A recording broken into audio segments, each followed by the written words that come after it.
আমি না পাগল হয়ে গেছি। তো তোমার কোথাও যাওয়ার আছে, তোকে টোটো বা অটো করে যেতে লাগবে।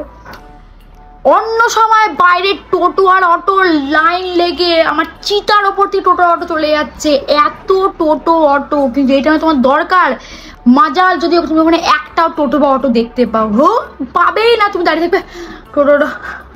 একটা টোটো নেই।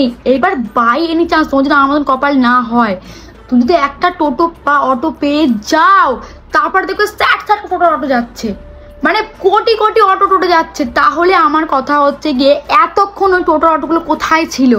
যখন আমি হাদার মতন দাঁড়িয়ে খুঁজছিলাম টোটো অটো, তখন কোথায় ছিল? ওরা কি প্ল্যান করে কিছু? আমি এটা খুব, আমার এটা ছোট্টবেলা থেকে আমি এটা বুঝতে পারছি যে যখন আমি দরকার থেকে আমি খুঁজি, আমি একটাও পাই না, সেই একটা পেয়ে গেলাম, তারপরে দেখি ভর্তি ভর্তি যাচ্ছে। ভগবানের কাছে একটাই কথা, কোন সময় যেন কপাল লিখতে আসে বলে, কপাল লিখতে এসছে, ঠিক আছে, কোনো একটা সময় সেই টাইমে আমার কপালটা কে লিখতে এসেছিল?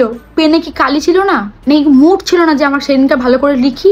এ কি দরকারের সময় কোনো জিনিস আমি পাবো না? আর এই টোটো অটো ব্যাপারটা আমি বুঝতেই পারলাম না। এটা আমি হিস্ট্রিটাই এখন আমার হিস্ট্রি কেমিস্ট্রি কি আমি এটা সলভ করতেই পারলাম না এখন অব্দি।